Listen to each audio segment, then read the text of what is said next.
अस्सलाम वालेकुम वरहमतुल्लाहि वबरकातुहू। दोस्तों, सऊदी अरब की आज की फटाफट ताज़ा और बड़ी खबरों में आपका स्वागत है। मैं हूं साकिब मिर्ज़ा और आप देख रहे हैं gulf life Hindi.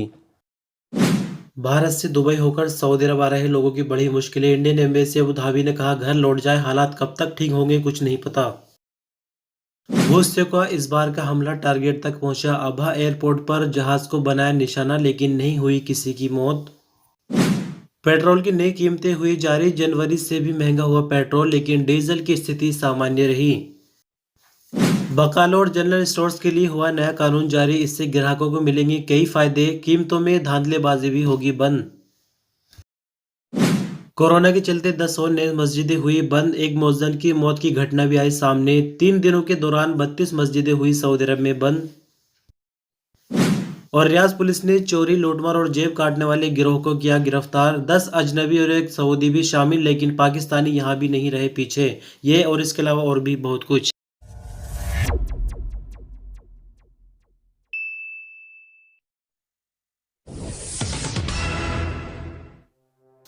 Saudi Aramco ने बुधवार की रात फरवरी के लिए पेट्रोल की नई कीमतें जारी कर दी है। जनवरी के मुकाबले में कीमतों में कुछ बढ़ोतरी की गई है। पेट्रोल की नई कीमतें आज यानी 11 फरवरी से मार्केट में देखने को मिल जाएंगी। अरामको की वेबसाइट पर जारी बयान के मुताबिक फरवरी के लिए पेट्रोल 91 की नई कीमत 1 रियाल 81 हलाला प्रति लीटर हो गई है, जबकि जनवरी महीने के लिए 91 पेट्रोल की जो कीमत थी वो 1 रियाल और 62 हलाला प्रति लीटर हुआ करती थी। बयान के मुताबिक 95 पेट्रोल की नई कीमत 1 रियाल 94 हलाला रखी गई है, जबकि जनवरी के महीने की अगर हम बात करें तो पेट्रोल 95 की जो कीमत थी वो 1 रियाल 75 हलाला थी। डीजल और केरोसिन की कीमतों में किसी तरह का कोई बदलाव नहीं किया गया था।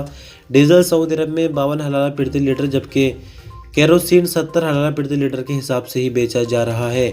आपकी जानकारी के लिए थोड़ा सा बता दें कि हर महीने की 10 तारीख को रात को पेट्रोल की नई कीमतें जारी की जाती है, जिनको अमल में अगले दिन से लाया जाता है। यानी हर महीने की 11 तारीख से सऊदी अरब में पेट्रोल की कीमतें बदली हुई दिखाई देंगी।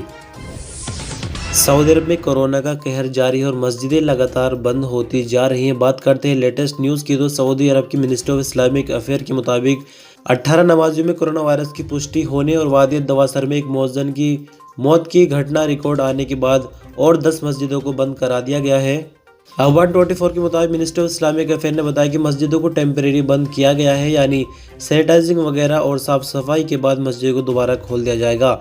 आपको बता दें कि नई मस्जिदें किन किन इलाकों में बंद हुई है, तो मिनिस्ट्री ऑफ इस्लामिक अफेयर के मुताबिक मक्का मुकर्रमा, अल जौफ, जाज़ान रीजन की अबोरिश कमिश्नरी में 2 मस्जिदें बंद की गई, जबकि मदीना मुनव्वरा, नॉर्दर्न बॉर्डर के शहर आरार, ईस्टर्न रीजन की कमिश्नरी अल अहसा और असीर रीजन की सिरात अबीदा कमिश्नरी में एक मस्जिद बंद की गई है।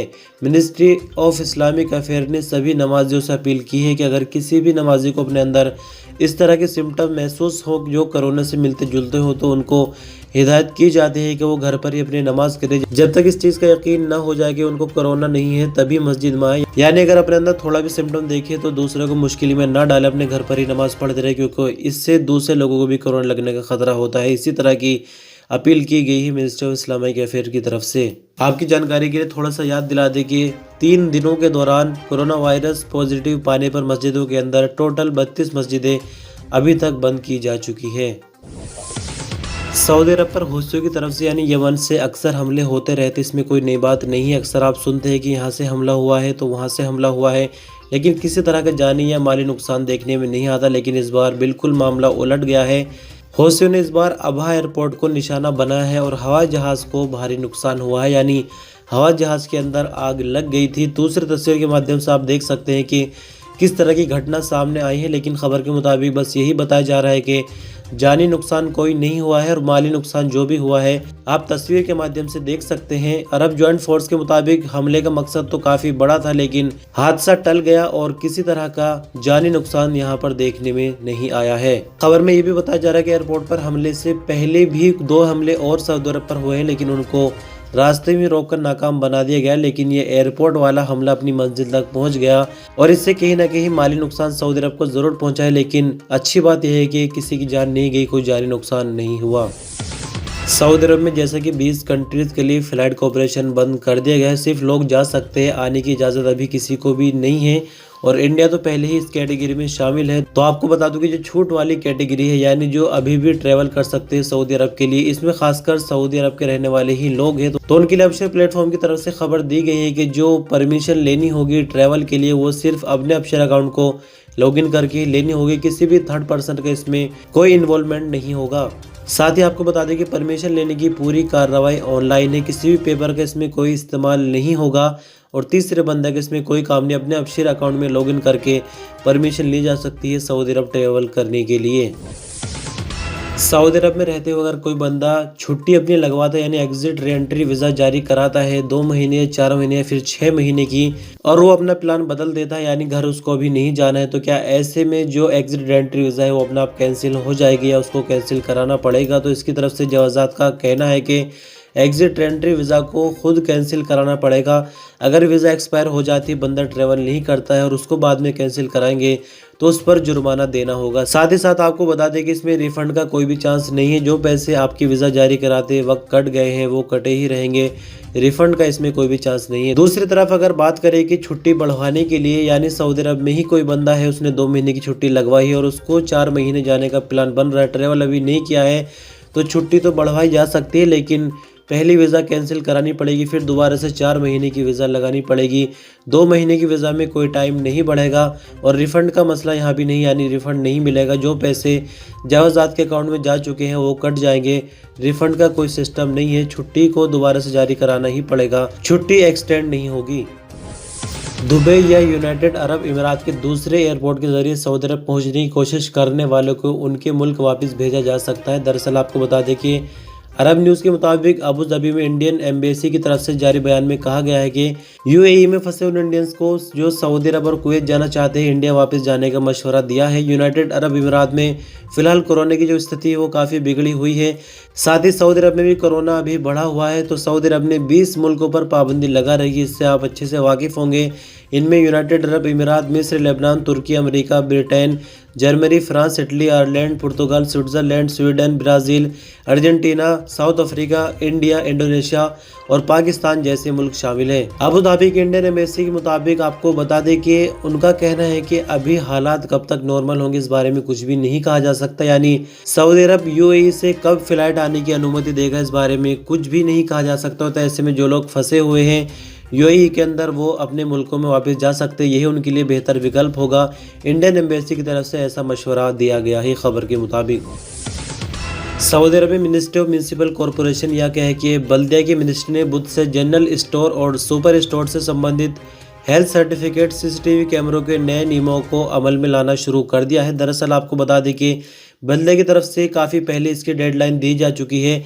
2 चरणों में नए नियम शुरू किए जाने हैं। पहला चरण शुरू हो चुका है बीते दिन यानी 10 फरवरी से। पहले चरण में क्या होना है थोड़ा सा आपको समझा देते हैं। सुपर स्टोर, जनरल स्टोर वगैरह में सीसीटीवी कैमरे लगाए जाने ज़रूरी हो गए हैं। साथ ही जो वहां पर वर्कर होंगे उनके पास हेल्थ सर्टिफिकेट होना चाहिए और जो लाइसेंस होता है दुकान का या फिर स्टोर का वो भी वैलिड होना चाहिए। साथ ही साथ आपको बता दें कि जो चीज़ें वहां पर बेची जा रही खाने पीने की उन पर कीमतों के टैग ज़रूर लगे होने चाहिए और वो कीमतें ऐसी होंगी कि बल्दिया कभी भी आके उनको चेक कर सकती है। अगर उनको ऐसा लगता है कि कीमतें बढ़ाकर लिखी गई तो एक्शन लिया जाएगा।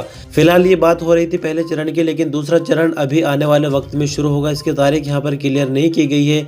तो दूसरे चरण में होना यह है कि ई बिल जारी किया जाएगा, यानी जो पेपर वाले बिल अभी चलते हैं उनको बंद कर दिया जाएगा। मोबाइल के जरिए बिल भेजा जाएगा और जो बोर्ड वगैरह होते हैं वो भी नए किए जाएंगे। साथ ही जो स्टोर का फ्रंट होता है उसमें विजिबल शीशा लगाना पड़ेगा। तो इस तरह के जो नियम है वो दूसरे चरण में देखने को मिलेंगे। लेकिन पहले चरण की अगर हम बात करें तो सबसे अच्छी बात यह होगी कि जो प्राइस का टैग लग जाएगा चीज़ों पर, उससे ये हो जाएगा कि जो मनमानी करते हैं कहीं कहीं आपने अक्सर महसूस किया होगा, ऐसे लोगों पर ज़रूर लगाम लग जाएगी। सऊदी अरब में मौसम के केंद्रीय सेंटर ने उम्मीद जाहिर की है कि जुमेरात को सऊदी अरब के कुछ इलाकों में गरज चमक के साथ बारिश की उम्मीद है, जबकि कुछ इलाकों में धुंध छाई रहेगी। अखबार 24 के मुताबिक नेशनल सेंटर का कहना है कि मदीना मुनव्वरा और मक्का मुकर्रमा रीजनों में कई जगहों पर तेज रेतीली हवाएं भी चलेंगी। आगे केंद्रीय मौसम विभाग ने बताया कि जुमेरात को सऊदी अरब में सबसे ज़्यादा टेम्परेचर यानी 34 डिग्री सेंटीग्रेड मक्का मुकर्रमा और 6 डिग्री सेंटीग्रेड तरीफ और अरकरियात में होगा। मौसम की जानकार अब्दुल अजीज अल हुसैनी ने उम्मीद जाहिर की है कि जुमेरात से सऊदी अरब में टेम्परेचर में बढ़ोतरी शुरू हो जाएगी, यानी टेम्परेचर आहिस्ता आहिस्ता बढ़ना शुरू हो जाएगा जुमेरात से, और कुछ ही दिनों में जो सर्दी अभी सऊदी अरब में चल रही है वो गर्मी में पूरी तरह से बदल जाएगी। सऊदी अरब की पासपोर्ट विभाग यानी जवाजात का कहना है कि मुकीम वेबसाइट पर तवासिल सर्विस शुरू की गई है। ये सर्विस उन लोगों के लिए जिन्हें ऑनलाइन अपने काम अंजाम देने में किसी तरह की रुकावट सामने आ रही है। पासपोर्ट डिपार्टमेंट ने आगे कहा कि ऑनलाइन सर्विस को बढ़ावा देने के लिए तवासिल का आगाज किया गया है, जिसके जरिए पासपोर्ट डिपार्टमेंट यानी जवाजात के दफ्तर जाए बिना अपने कामों को ऑनलाइन आसानी से अंजाम दिया जा सकता है। ग्राहकों का वक्त बचाने के लिए जिन लोगों को ऑनलाइन अपना काम अंजाम देने में किसी तरह की मुश्किल पेश आ रही है वो तवासिल के जरिए अपना काम करा सकते हैं। सऊदी अरब में कोरोना केस लगातार 300 से ऊपर ही चल रहे हैं, लेकिन इसी तरह से अगर रफ्तार बढ़ती रही तो जल्द ही 400 तक केस पहुंच जाएंगे। बात करते हैं बीते 24 घंटों के दौरान की तो 369 नए केस रिकॉर्ड पर आए हैं, जबकि 306 नई रिकवरी भी सामने आई है। 5 मरने वालों की नई तादाद रही, जिसके बाद मरने वालों की कुल तादाद 6415 हो गई है। फिलहाल एक्टिव केसों की संख्या सऊदी अरब में बढ़कर 2573 तक पहुँच गई, जिनमें से 417 क्रिटिकल केस है जो कि हालत नाजुक होने के कारण आईसीयू में है इलाज के लिए। 369 नए केस रिकॉर्ड पर आने के बाद कोरोना की कुल मरीजों की संख्या बढ़कर 3,71,356 हो गई है, जबकि 306 नई रिकवरी रिकॉर्ड पर आने के बाद अब तक कुल रिकवरियों की संख्या बढ़कर 3,62,368 हो गई है। सऊदी अरब में अबहा एयरपोर्ट अथॉरिटी का कहना है कि फ्लाइटों का ऑपरेशन अपने रूटीन के मुताबिक शुरू हो गया है। दरअसल आपने इसी न्यूज़ में सुना है कि हुस्से को एक हमला हुआ है अबहा एयरपोर्ट पर और खड़े हुए एक जहाज़ पर हमला हुआ, उसके अंदर आग लग गई थी, लेकिन मौके पर ही कार्रवाई करते हुए आग को बहुत जल्दी बुझा लिया गया। बहुत बड़ा नुकसान तो सामने नहीं आया, सिर्फ माली नुकसान हुआ, जानी नुकसान कोई नहीं हुआ। तो कुछ टाइम के लिए फ्लाइटों का ऑपरेशन जो है वो रुक सा गया था, लेकिन कुछ घंटों के बाद साफ सफाई वगैरह सब कुछ बिल्कुल पहले जैसा हो गया है। फ्लाइट का ऑपरेशन जो है नॉर्मली बिल्कुल शुरू हो गया है। सऊदी अरब में हाइल यूनिवर्सिटी में कंप्यूटर इंजीनियरिंग फैकल्टी की स्टूडेंट थानिया अल शमरी ने ड्राइविंग के दौरान ऊँग और नींद से जगाने के लिए धूप के चश्मे की खोज की है। अल सऊदी चैनल के मशहूर प्रोग्राम सुबह अल सऊदी का इंटरव्यू देते हुए अल शमरी ने कहा कि धूप के चश्मे में एक डिवाइस लगाया गया है जो आंखें बंद होने पर ड्राइवर को अलार्म बजाकर वार्निंग देता है, और ये अलार्म ड्राइवर को जगाने के लिए 2 सेकंड तक बजता रहता है। सऊदी स्टूडेंट का कहना है कि चश्मा बिल्कुल वैसा ही जैसे आमतौर पर चश्मे होते हैं, इसमें ऐसा कुछ भी नहीं कि इससे दूसरी तरह की कोई परेशानी हो या भारीपन महसूस हो। साथ ही आपको बता दें कि इस चश्मे के अंदर एक ऐसा सेंसर भी लगाया गया है जो ड्राइवर की आंखें बंद होने पर फौरन जल जाता है। थानिया अल शमरी का कहना है कि ये चश्मा हाईवे पर ट्रैफिक हादसों कंट्रोल करने की ज़रूरत को समझते हुए बनाया गया है। सऊदी अरब के अल-बाहा के एक अस्पताल में लाइसेंस के बिना काम करने वाली एक लेडी डॉक्टर की गिरफ्तारी हुई है। मिनिस्ट्री ऑफ हेल्थ का कहना है कि लेडी डॉक्टर शहर में प्लास्टिक सर्जरी और स्किन के रोगों के एक्सपर्ट के तौर पर काम करती है। चेकिंग के दौरान मालूम हुआ कि मशहूर डॉक्टर के पास मिनिस्ट्री ऑफ हेल्थ की तरफ से जारी होने वाला काम का लाइसेंस नहीं है। चेकिंग टीमों ने फर्जी लेडी डॉक्टरों को फौरन काम से रोक दिया है, उन्हें पुलिस के हवाले कर दिया गया है, जबकि लाइसेंस के बिना एक डॉक्टर को काम करने की इजाज़त देने पर हॉस्पिटल के खिलाफ कार्रवाई शुरू कर दी गई है। जानकारी के मुताबिक आपको बता दें कि इस तरह के काम करने पर हॉस्पिटल्स पर भारी जुर्माना होता है।